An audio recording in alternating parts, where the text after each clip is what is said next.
Hizmet bekliyoruz. Yol çalışmaları, altyapı çalışmaları.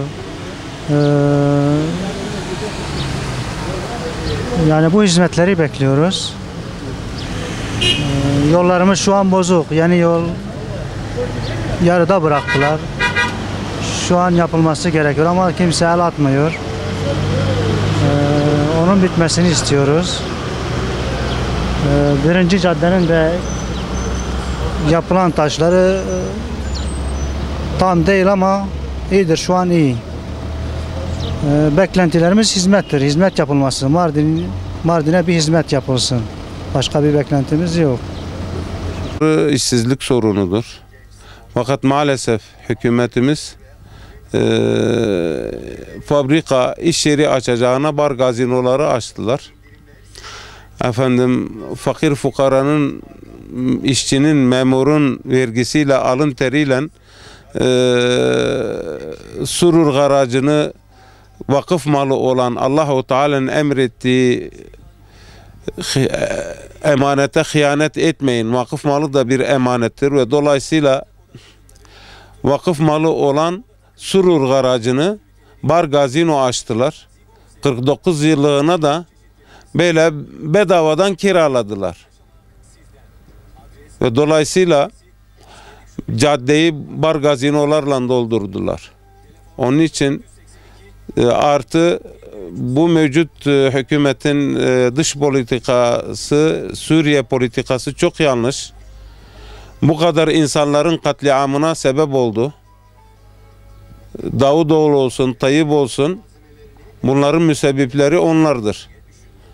Artı memleketimiz 88 bin nüfusu var.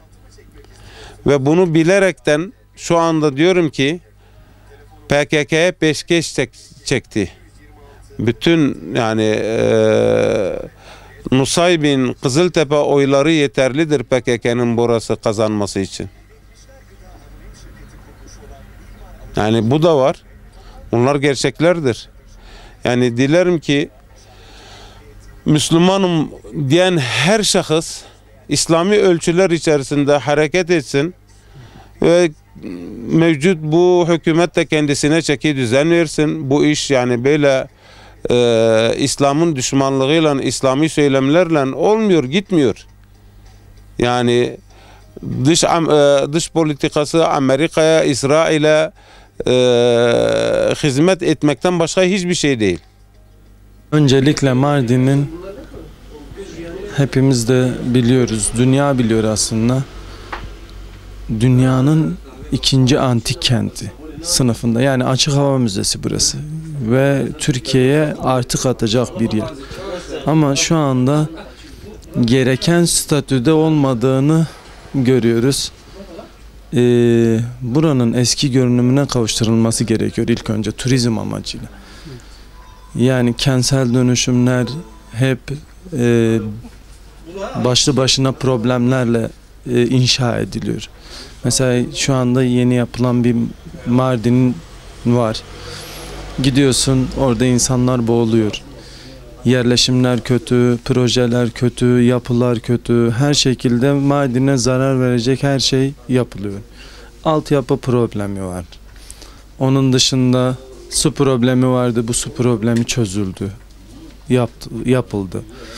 Ama Mardin'in şu anda olması gerektiği düzeyde olduğunu hiç kimse düşünmüyor ve bunda gerçekten de çok pasif kaldığını söyleyebiliriz. Yani şu anda Mardin en tepede olması gerekirken maalesef en alt taraflarda yürüyor. Yani kendi akışında yürümeye çalışıyor.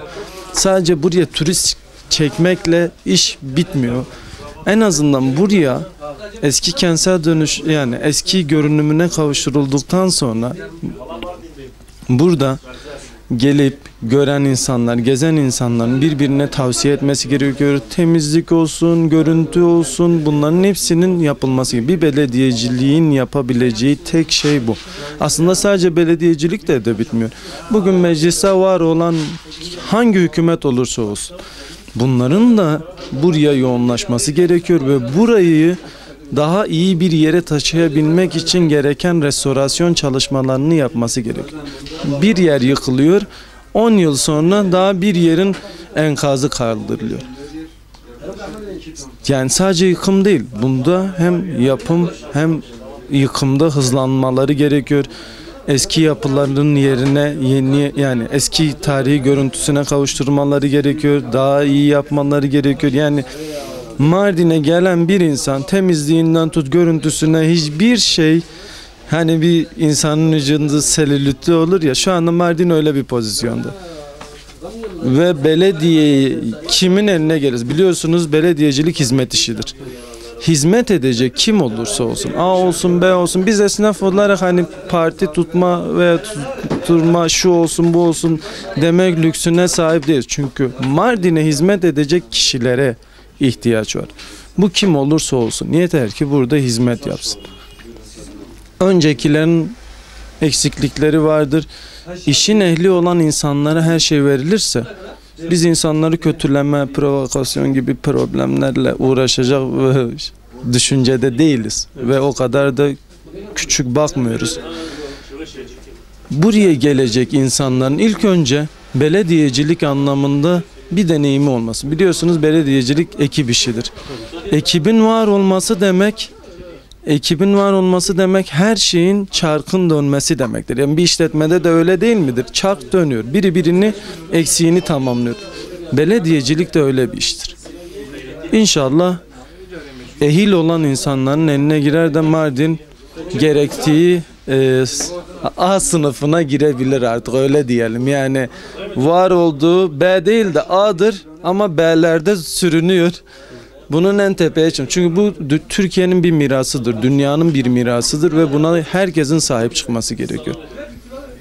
Ben Mardin'in Dargeçli ilçesindeyim. Merkezden değil de pek yolumuz Mardin'e düşmüyor. Tabii hastanelerle ilgili daha iyi sağlık, daha iyi bir hizmet bekliyoruz. Dargeçit örneğin mesela unutulmuş. Ben Mardin'e geldiğim zaman Dargeçliyim diyorum. Mardin'deki milletler Dargeçit neresi diyor. Mardin bir ilçesi o daha iyi olduğunu bile bilmiyorlar. Yani onun için Dargeçit'te bir tane hastane var, bir tane uzman doktor yok. Biz Midyat'a geliyoruz uzman doktoru için. Yerel seçimlerle ilgili de şimdi kim hizmet yaparsa onun kazanmasını istiyoruz. Herhangi bir parti fark etmez hangi parti olacağını yani. Hizmet yapanın kazanmasını istiyoruz.